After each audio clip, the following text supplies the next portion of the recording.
On sous-estime souvent la fumée du fer à souder, mais elle n'est pas si inoffensive que ça. Et aujourd'hui, on va régler ça.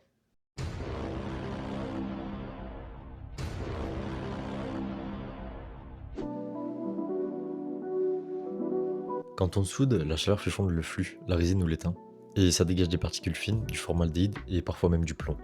Ces substances, on les respire directement et à la longue, ça peut irriter les voies respiratoires, provoquer de l'asthme et des maux de tête. Donc en bref, c'est pas terrible. Et dans une petite pièce mal ventilée comme ici, autant dire que c'est pas l'idéal.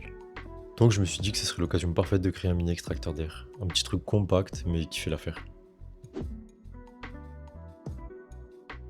J'ai commencé par prendre les mesures précises des composants, le ventilateur et le switch.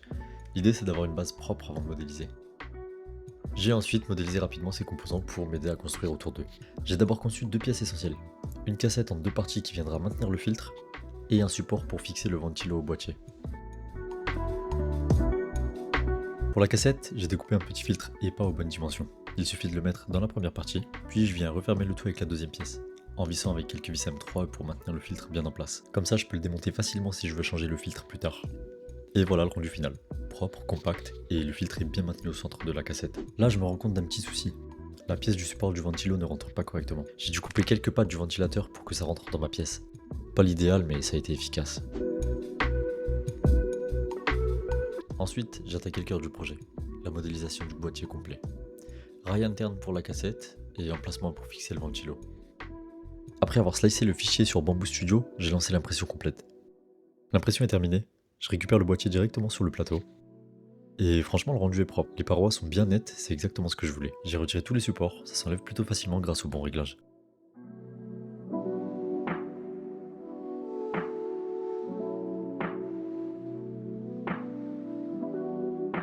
Une fois enlevé, voilà le résultat.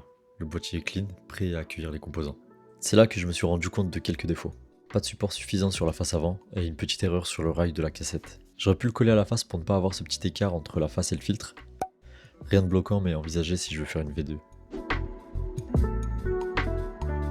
J'ai ensuite inséré les inserts filetés à chaud pour pouvoir visser proprement le couvercle plus tard. Et voilà le résultat. C'est solide, propre et ça permet un montage démontable sans abîmer le plastique.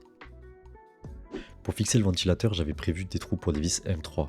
Ils étaient trop justes. Clairement une erreur de tolérance lors de la modélisation. Du coup, j'ai sorti la visseuse avec un petit fourré pour élargir ça proprement. Rien de dramatique, mais ça montre bien l'importance de toujours laisser un peu de marge dans les pièces techniques. Une fois les trous élargis, c'était parfait. Le support s'ajuste nickel avec le ventilo. J'ai inséré des vis M3 qui traversent directement le ventilateur et la pièce de maintien. Une fixation simple mais solide. Et donc voilà ce que ça donne.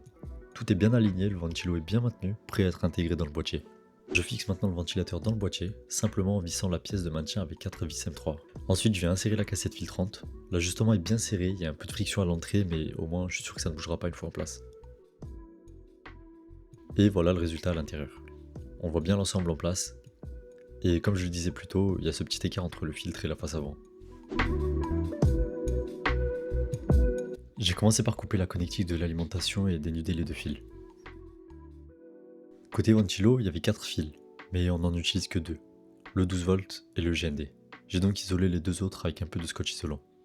Ensuite, j'ai étamé tous les câbles pour préparer les soudures, puis j'ai attaqué le câblage. Le 12 volts de la ligne va vers une broche du switch, puis de l'autre broche jusqu'au fil plus du ventilo. Et le GND de la ligne part directement vers le GND du ventilo. Une fois les soudures faites, j'ai inséré le switch dans son emplacement, et j'ai attaché les câbles à l'intérieur avec un petit riselant pour que ça reste propre. Et voilà le résultat, tout est bien en place. Je referme le boîtier avec le couvercle et quelques vis. Bon, j'ai voulu faire un enrobage propre avec du scotch pour les câbles qui sortent, mais franchement, c'est dégueulasse. Pour finir, j'ai imprimé une petite pièce de finition pour cacher le passage des câbles.